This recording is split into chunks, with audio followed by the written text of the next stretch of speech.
जय हिंद दोस्तों, आपका स्वागत है आपके अपने पसंदीदा चैनल स्टडी एंड अपडेट्स में।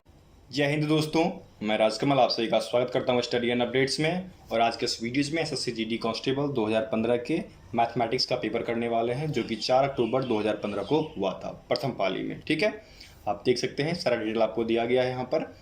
तो चलिए शुरुआत करते हैं। इसमें आपके 25 प्रश्न दिए गए हैं, 25 मैं सॉल्व करूंगा और एक प्रश्न लास्ट में आपसे राइज करूंगा। तो उस प्रश्न का उत्तर आपको कमेंट बॉक्स में कमेंट करना है। ठीक है, तो चलिए शुरू करते हैं। आपका पहला प्रश्न जो कि 51 दिया गया है, 1008 divided by which single digit number give a perfect square. कहा जा रहा है कि 1008 को किसी एक ऐसी संख्या से विभाजित करना है जिससे कि वह पूर्ण वर्ग दे। ठीक है, तो देखिए यहाँ पर आपको दिया गया है 1008। अब ये 1008 कैसे आएगा बताइए।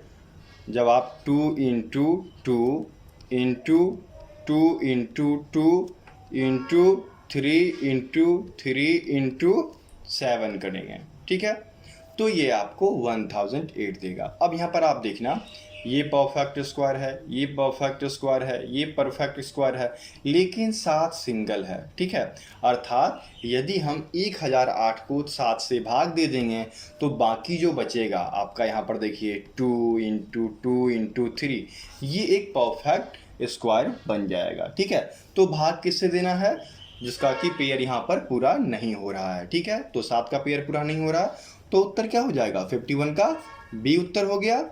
ठीक है, आगे बढ़ें। चलिए अब आपका अगला प्रश्न 52 दिया गया है।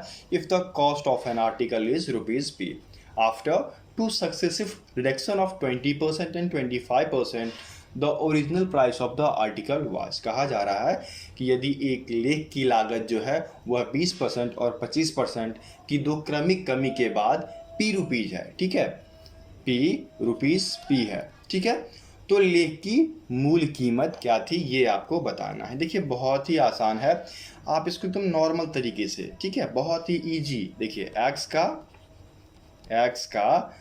100 माइनस 20%, ठीक है, ये सक्सेसिव होता है का 100 माइनस 25%, यही कहा ना आपसे। देखिए क्वेश्चन यही कह रहा है और इसी को सॉल्व कर देंगे। क्या हो जाएगा, देखिए x इंटू ये आपका 80/100, ठीक है, इंटू क्या हो जाएगा 75/100, 25 3 75, 25 चौके 100, ठीक है, एक एक जीरो कट गया, 2 चौके 8, 2 पंचे 10, ठीक है, 4 से 4 कट गया, क्या बचा देखिए तो 3x/5। अब जब आपको ये आ चुका है तो हमें x की वैल्यू निकाल देनी है, तो x इक्वल्स टू क्या हो जाएगा, रिवर्सियल ऑफ दिस। ठीक है, तो 5/3 आ गया, 5/3 p आपका उत्तर निकल के चलाएगा। तो 5/3 p ये रहा C में, तो 52 का उत्तर C हो गया। ठीक है, आगे बढ़ें। चलिए आगे बढ़ते हैं। 53 दिया गया है, 16 men are able to complete a piece of work in 12 days working 14 hours a day। ठीक है, how long will 28 men working for 12 hours a day take to complete the work। कहा जा रहा है आपसे कि 16 पुरुष जो है वह 12 दिनों में 14 घंटे काम करके एक काम को पूरा करते हैं। तो काम पूरा करने के लिए दिन में 12 घंटे काम करना है, ठीक है, और इसको 28 पुरुष करेंगे तो वह काम कितने दिन में ख़त्म होगा। बहुत ही आसान है ना, M1H1D1 आपने फार्मूला पढ़ा होगा ना, M1H1D1 जो कि बराबर होता है M2H2 और D2 के। बस इसी पे डाल दीजिए, क्या हो जाएगा, 16 आदमी 14 घंटे काम करता है तो काम 12 दिन में ख़त्म होता है। सिमिलर इसी प्रकार 28 आदमी कितने घंटे काम करेगा, 12 घंटे काम करेगा, तो D2 निकाल लेना है। ठीक है, तो D2 इक्वल्स टू क्या हो जाएगा, तो 12 से 12 काट दीजिए।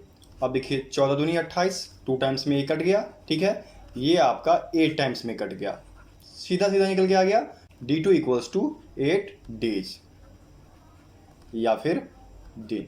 ठीक है, क्या उत्तर हो जाएगा, 53 का उत्तर D हो जाएगा। ठीक है, 54 दिया गया है, a fruit merchant makes a profit of 25% selling mangoes at a certain price. If he changes ₹1 more on each mango, he would gain 50%. At first, the price of one mango was। कहा जा रहा है कि एक फल व्यापारी एक निश्चित मूल्य पर 25% आम बेचने का लाभ कमाता है। यदि वह प्रत्येक आम पर ₹1 अधिक शुल्क लेता है तो वह 50% प्राप्त करेगा। तो फिर आपसे पूछ रहा है कि एक आम की कीमत क्या थी, ये आपको बताना है ना। बहुत ही आसान है। आप ये देखना कि जब x रुपया था तो वह 25% कमा रहा है, ₹1 अधिक कर दिया तो 50% पे चला गया। कितनी परसेंट की यहाँ पर इंक्रीमेंट हुई? 25%। ठीक है, 50 माइनस 25% इक्वल्स टू 25%, इतना परसेंट उसको ₹1 के बराबर हो गया। ठीक है, अब इसी 25% को हम क्या कर देंगे बताइए? इस 25% को हम 100% कर लेते हैं। तो 25 गुने 4 इक्वल्स टू 100 होगा ना, जो कि बराबर हो जाएगा ये आपके ₹1 गुने 4, क्योंकि हम 25 को 4 से गुना कर रहे हैं, इसलिए इधर भी 1 को 4 से गुना कर दिए। तो 100% बराबर आपका ₹4 निकल कर चला आता है। देखिए बहुत ही आसान था, समझ गए ना। एक बार फिर से समझा दूं। देखिए ₹X जब था तो 25% कमा रहा था और ₹1 पे 50% कमा रहा था। कितना अधिक कमा रहा था? 25% ना। जब 25% अधिक कमा रहा है तो ₹1 पड़ता है। तो इस 25% को 100% कर दो, तो 25 गुने 4 किए, तभी तो जाकर यह 100% हो गया ना। जब ये 25 गुने 4 हो गया तो 1 को भी हमने 4 से गुना कर दिया, तो यह ₹4 निकल के चला आया। ठीक है, बस ऐसे ही क्वेश्चन को देखते ही सॉल्व कर देना है। ठीक, उत्तर क्या हो जाएगा? सी हो जाएगा। 54 का सी उत्तर हो गया। ठीक है, आगे बढ़ें। चलिए आगे बढ़ते हैं। 55 दिया गया है, a solid right prism made of iron has cross section of a triangle of side 5 centimetre, 10 centimetre and 13 centimetre of height 10 centimeter. If 1 cubic centimeter of iron weight 7 gram, then the weight of the prism। कहा जा रहा है कि लोहे से बनी एक ठोस प्रिज्म जो है उसका किनारा, जो दाएं साइड का किनारा है वह 5 सेंटीमीटर, 10 सेंटीमीटर और 13 सेंटीमीटर है, एवं प्रिज्म की ऊंचाई जो है वह 10 सेंटीमीटर है। फिर कह रहा है आपसे, यदि 1 घन सेंटीमीटर का वजन 7 ग्राम है तो प्रिज्म का वजन क्या है, ये आपको निकालना है। बहुत ही आसान है। कैसे निकालोगे? आपको पता है ना आयतन कैसे निकालते हैं। आयतन बराबर आपका हो जाएगा त्रिभुज का क्षेत्रफल, त्रिभुज का क्षेत्रफल एरिया, ठीक है, इनटू प्रिज्म का हाइट। ठीक है, ये आ गया आपका वॉल्यूम, यहाँ तक वॉल्यूम आ जाएगा। और उसके बाद आपको वजन निकालना है ना, तो उसको हम प्रत्येक सेंटीमीटर क्यूबिक वजन से गुना कर देंगे, जो कि 7 ग्राम है, तो ये आपका 7 हो गया। ठीक है, अब क्षेत्रफल कैसे निकालोगे? क्षेत्रफल का फॉर्मूला आपको पता है ना, √S into S minus A into S minus B into S minus C। ठीक है, इंटू हाइट कितना है 10 सेंटीमीटर इंटू 7। ठीक है, अब देखिए S बराबर क्या हो जाएगा? S बराबर A plus B plus C by 2 होता है। तो 5 प्लस 10 प्लस 13 बटे 2 equals to 28 by 2 equals to 14। ठीक है, अब आपको 14 आ चुका है, बस सॉल्व कर दो ना। अब आपको बस सॉल्व करना है। आप जितना स्टेप गायब करना चाहते हो गायब कर सकते हो, अपने अनुसार सॉल्व करो। ठीक है, और मुझे समझाना है बच्चों को, तो मैं एक एक स्टेप दिखाऊंगा। ठीक है, तो यहाँ पर हो गया 14, ये 14 माइनस 5, ये 14 माइनस 10, ये 14 माइनस 13 और ये हो जाएगा 70। ठीक है, अब देख लो क्या हो जाएगा, बड़ा जल्दी से। ये 14 आ गया आपका, 14 इंटू ये 9 आ गया, ये आपका 4 आ गया, ये आपका 1 आ गया अंडर रूट में। ठीक है, इंटू 70। अब देखना यदि हम बाहर निकालते हैं तो ये 3 का स्क्वायर होता है, ये 2 का स्क्वायर होता है, तो 3 इंटू 2 बाहर आ गया अंडर रूट 14 इंटू 70। ठीक है, देखिए आपसे बोला गया है अप्रॉक्सीमेट वैल्यू। अप्रॉक्सीमेट वैल्यू में यदि हम चलें तो अंडर रूट 14 इक्वल्स टू क्या हो जाएगा? अंडर रूट 14 इक्वल्स टू क्या हो जाएगा? 9 प्लस 5 इक्वल्स टू 14, तो 3 अंडर रूट 5। तो इसको हम क्या करते हैं कि 3 अंडर रूट 5 को अप्रॉक्सीमेट वैल्यू 4 मान लेते हैं। ठीक है, और इसको सॉल्व कर देते हैं, तभी जाकर यह अप्रॉक्सीमेट होगा। ठीक है, तो ये क्या हो जाएगा? ये आपका हो गया 3 इंटू 2 इंटू 4 इंटू 70। ठीक है, क्या हो जाएगा उत्तर बताइए यहाँ पर? ये आपका 1680 हो गया। तो 1680 के नियर बाय देखिए ये आपका ए वाला है ना, तो उत्तर क्या हो जाएगा? 55 का ए हो जाएगा। ठीक है, ये मैंने अप्रोक्सीमेट वैल्यू निकाला। यदि आप इसे नहीं निकालना चाहते हैं तो आपको क्या करना पड़ेगा, सॉल्व करना पड़ेगा। और फिर यहाँ पर आपका 6 तो आएगा निकल के बाहर, और √14 इंटू 70। अब √14 का वैल्यू आप निकालो, क्या होता है 3.74। ठीक है, 6 इंटू 3.74 इंटू 70। अब इसको गुना कीजिए, 1570.80, ये निकल कर चला आएगा।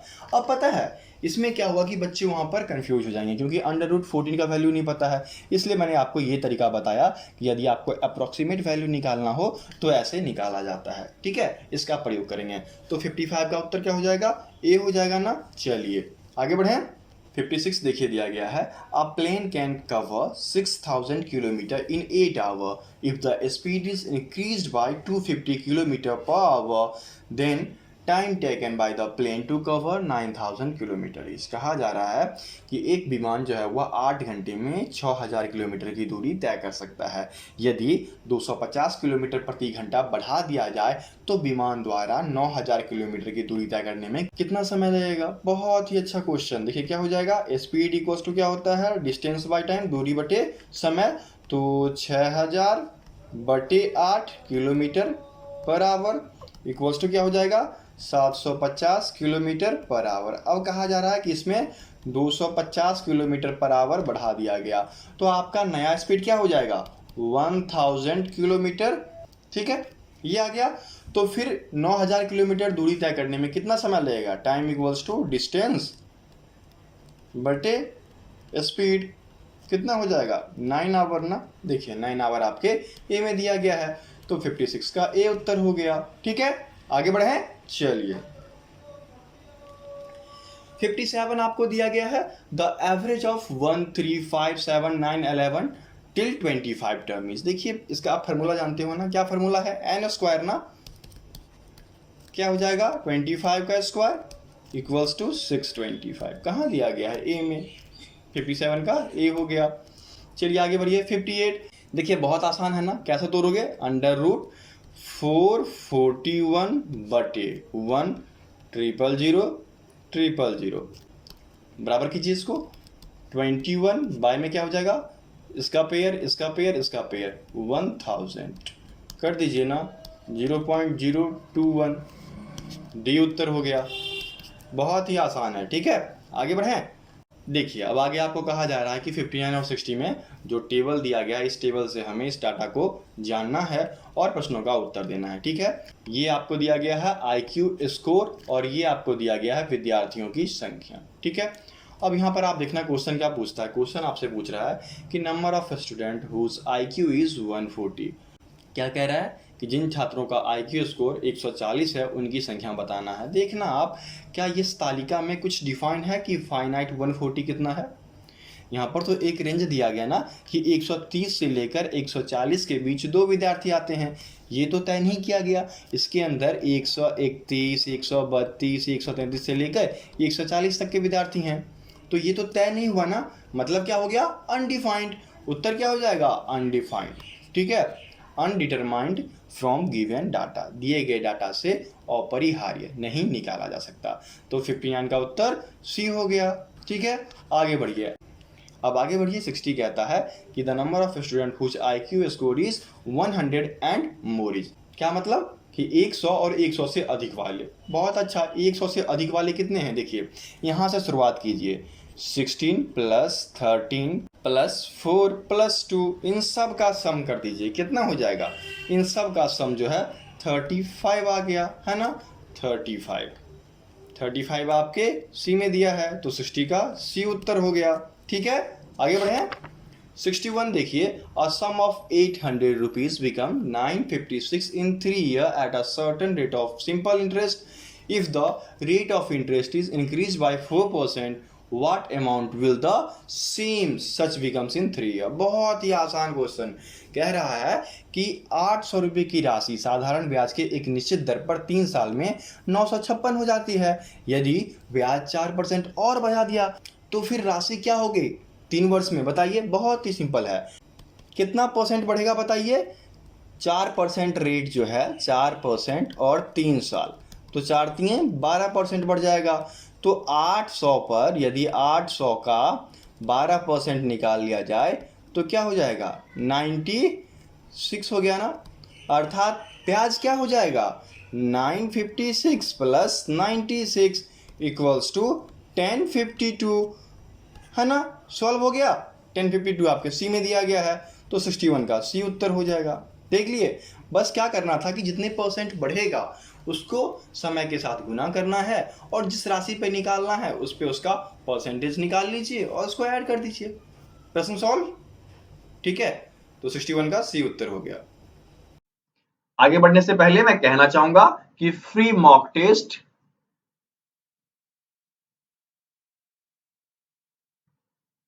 जो कि ऑनलाइन है, उसके लिंक आपको डिस्क्रिप्शन बॉक्स में दिए गए हैं, आप जाकर टेस्ट दे सकते हो। ठीक है, उसमें आपको 100 क्वेश्चन देखने को मिलेगा।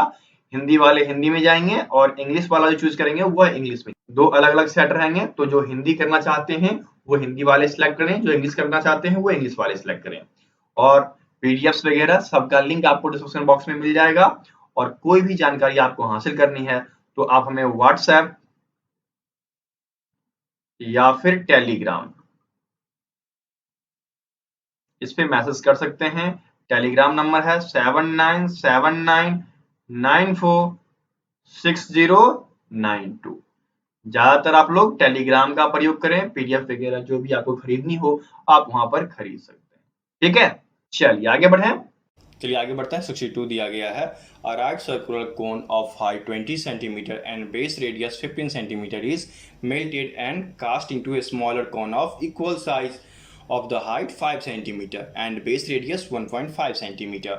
The number of casted cone are कहता है कि 20 सेंटीमीटर ऊंचाई वाले एवं 15 सेंटीमीटर त्रिज्या वाले एक गोलाकार शंकु को 5 सेंटीमीटर आधार एवं 1.5 सेंटीमीटर त्रिज्या वाले छोटे शंकु में पिघलाया जाता है।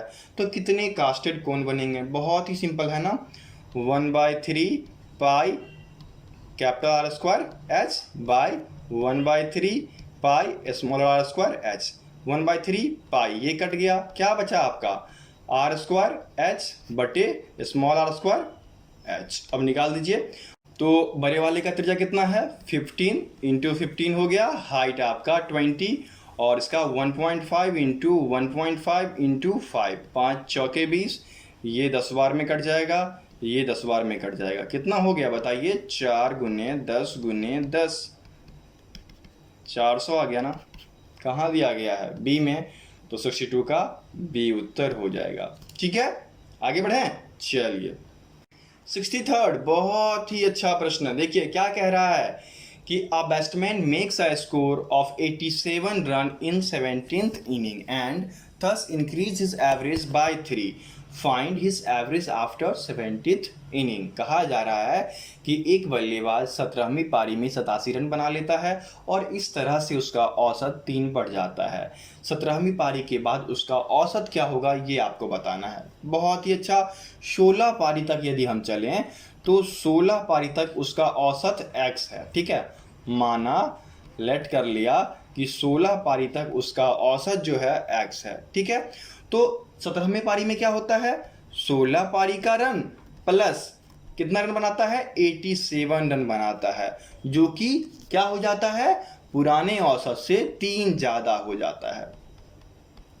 अब सॉल्व कर लोगे, बताओ। ये आपका हो गया 16x प्लस 87 जो कि बराबर है 17x प्लस 51 के। तो क्या हो जाएगा, 87 माइनस 51 जो कि बराबर हो जाएगा 17x माइनस 16x के। ठीक है, तो x बराबर क्या हो गया, 36 हो गया ना। अर्थात 16वीं पारी तक जो औसत था वह x था जो कि 36 हो गया। तो अगले पारी में 3 बढ़ जाता है, तो 17वें पारी में क्या हो गया, x plus 3 that's equals to 36 plus 3 equals to 39। 2 से 3 स्टेप में सॉल्व हो गया। 63rd का उत्तर डी हो जाएगा। ठीक है, आगे बढ़ें। चलिए 64 दिया गया है, the ratio of age of 2 person is 5:9 and the age of one of them is greater than other by 40 year, the sum of their age in year is. यहाँ पर क्या कहा जा रहा है कि दो व्यक्ति का आयु का अनुपात जो है वह 5:9 है और उनमें से एक की आयु 40 वर्ष अधिक है दूसरे से, तो उनकी आयु का योग है।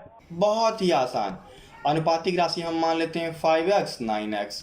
अकॉर्डिंग टू क्वेश्चन चलें, क्या हो जाएगा 9x minus 5x equals to 40। तो 4x इक्वल्स टू क्या आ गया 40, x equals to 40/4 equals to 10। यदि आपको x 10 आ चुका है तो दोनों का योग पूछा है ना, तो 5x plus 9x equals to क्या हो जाएगा 5 गुने 10 प्लस 9 गुने 10 इक्वल्स टू क्या हो गया 50 प्लस 90 इक्वल्स टू 140। निकल गया, कहाँ दिया गया है ए में, 64 का ए उत्तर हो गया। ठीक है, आगे बढ़े, चलिए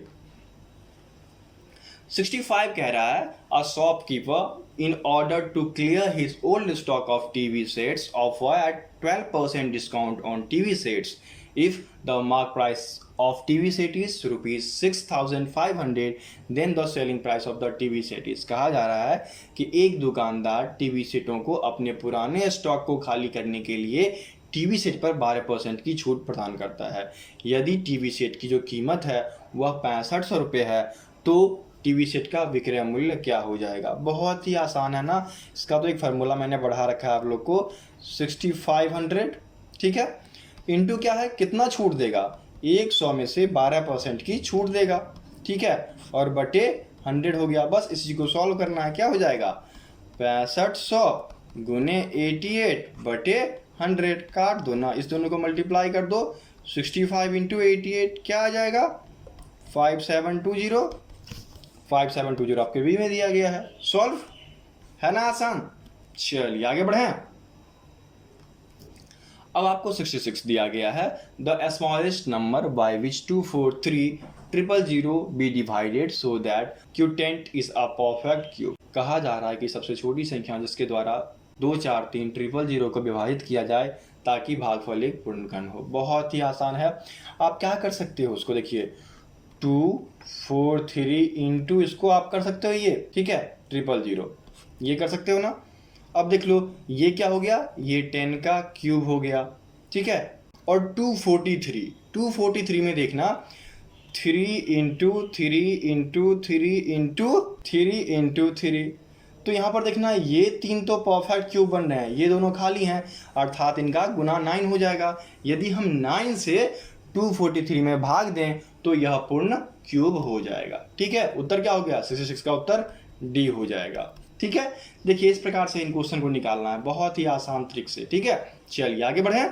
अब देखिए कहा जा रहा है a certain sum amount of ₹1725 at per 15% annum at simple interest and ₹1800 in the same time at 20% per annum at simple interest.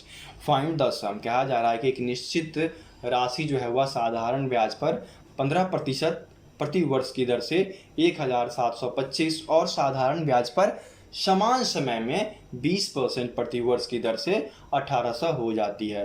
तो राशि याद करना है, बहुत ही आसान है ना। देखिए 20% अभी हुआ है और पुराना 15%, ठीक है।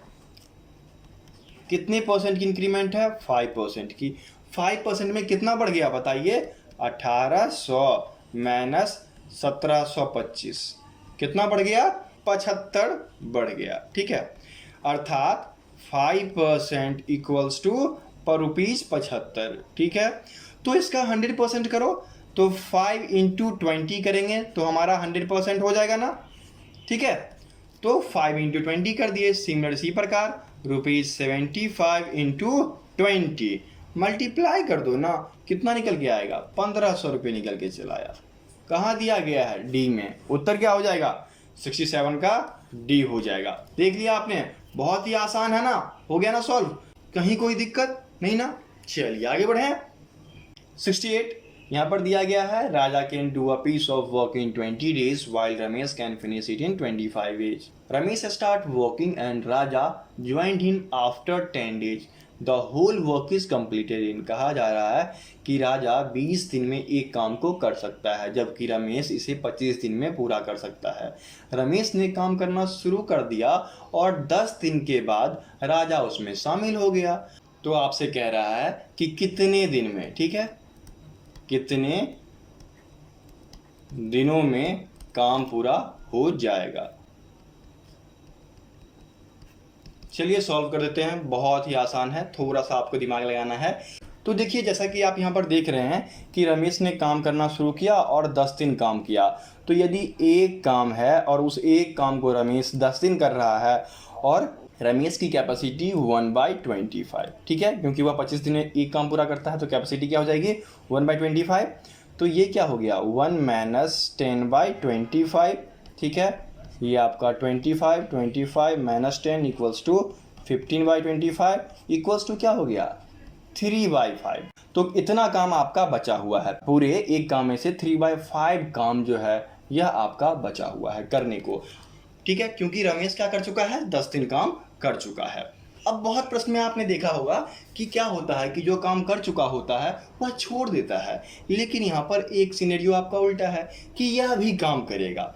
तो जो काम आपका बचा, काम आपका कितना बचा 3/5 काम आपका बचा हुआ है और इस काम को दोनों मिलकर पूरा करेंगे। कौन कौन, राजा भी और रमेश भी। तो राजा का क्या हो जाएगा 1/20 और रमेश का 1/25, ठीक है। इसको सॉल्व करो, क्या निकल के आएगा, ये आपका 3/5 बाई में क्या हो जाएगा 9/100, ठीक है। तो 3/5 इंटू 100/9, 3 ये हो गया 20, ठीक है, 20/3।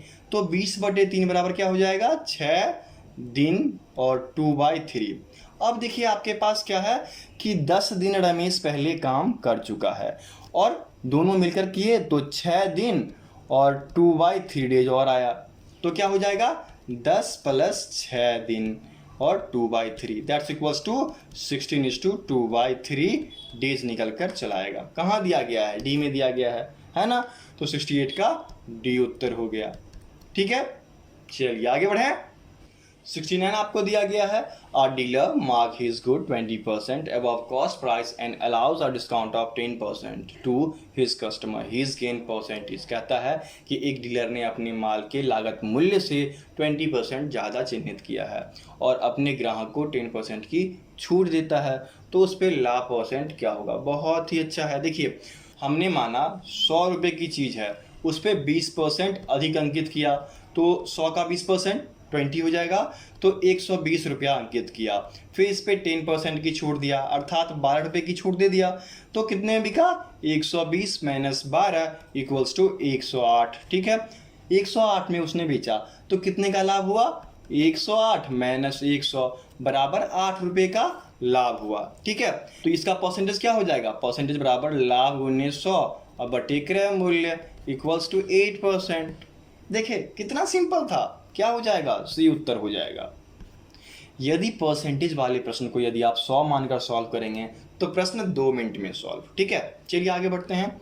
70 आपको दिया गया है, in a college election a candidate secure 62% of the votes and is elected by margin of 144 votes. The total number of votes polled is, कहा जा रहा है कि एक कॉलेज में चुनाव हुआ और उसमें एक उम्मीदवार को 62% वोट आया, ठीक है, और वह 144 वोट से जीत गया। अब कहा गया है कि कुल मतदान कितना हुआ। देखिए मैंने माना कि 100% वोटिंग हुई, 100% वोटिंग में से 62% जीते हुए उम्मीदवार को आया, तो जो हारा उसको कितना आया 100 - 62 कितना हो जाएगा 38%। अब आपसे कहता है कि उन दोनों के जीत हार का जो मार्जिन था, वोट का अंतर था, वह 144 अर्थात 62% माइनस 38% इक्वल्स टू 144। देखिए कहाँ से कहाँ प्रश्न जा रहा है, ठीक है। अब यहाँ पर आप देखना, ये आपका निकल के आ गया 24% इक्वल्स टू 144, ठीक है। एक बात का गौर फरमाइए, यहाँ पर क्या है 24% का 6 गुना जो है वह 144 है, तो सिमिलर जो हमने माना है उसका 6 गुना कर देंगे, ठीक है। 100 इंटू 6 दैट्स इक्वल्स टू 600। कुल वोट कितने डाले गए 600 वोट डाले गए। उत्तर क्या हो गया आपका ए, 70 का ए उत्तर हो जाएगा। अब देखिए 71 the mean proportion of 1.21 and 0.09 is, कहा जा रहा है कि इसका मध्य अनुपात निकालना है। बहुत ही आसान है ना, √1.21 इंटू 0.09 क्या हो जाएगा बताइए 1.21 0.21 का 1.1 आ गया और 0.09 का 0.3 निकल कर चला आया। ठीक है, क्या हो जाएगा 0.33। कहाँ दिया गया है, ए में। 71 का ए उत्तर हो गया। ठीक है, आगे बढ़ें, चलिए आगे बढ़िए। 72 दिया गया है, average income of A and B is 200 and average income of C and D is 250। The average income of A B C and D is. देखिए कहा जा रहा है कि ए और बी का औसत आय ₹200, बी और सी का औसत आय ₹250 है, तो ए बी सी डी का औसत आय बहुत ही आसान है।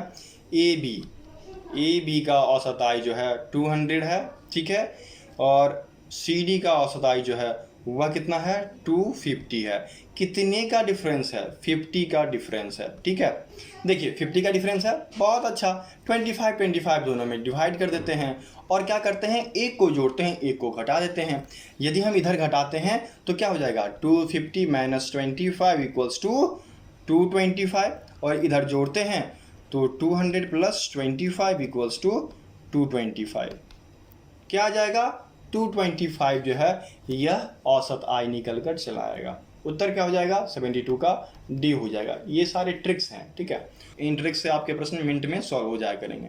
ठीक है, डिफरेंस निकाले, दोनों को डिवाइड कर दिए और एक तरफ जोड़ दिए, एक तरफ घटा दिए, प्रश्न सॉल्व हो गया आपका। ठीक है, चलिए आगे बढ़ें।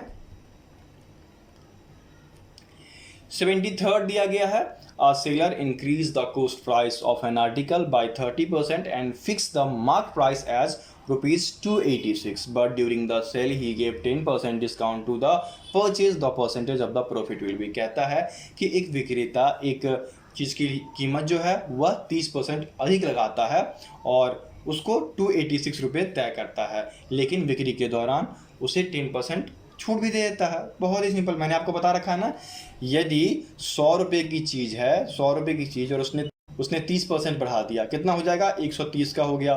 फिर इस पर 10% छूट दे दिया तो कितना छूट हो गया 13 रुपये। सामान कितने का हो गया 130 - 13 इक्वल्स टू 117 रुपये। कितने का लाभ हुआ 117 - 10 इक्वल्स टू 17 रुपीज़ का लाभ हुआ।